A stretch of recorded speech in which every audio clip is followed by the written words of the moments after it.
So I've completed the front wheels. Quite happy with them.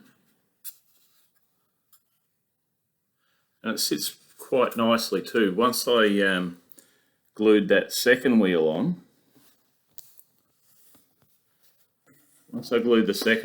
I did a bit of a check of how stable and flat it looked before it got too dry. It was strong enough to hold it up, but not too strong that I couldn't pull it off if I had to.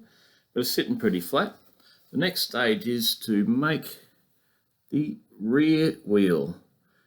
Now, some of these rear wheels pivoted by the appearance of what I've done on my research, and some of them were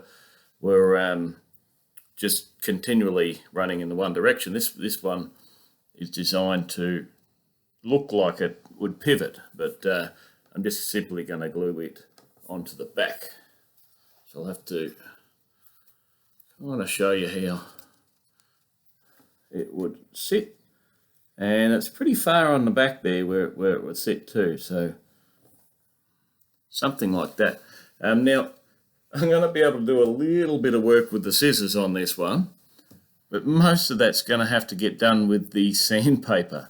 I'm going to roll that sandpaper up, wrap it around the ruler, and use that like a file to get to all the little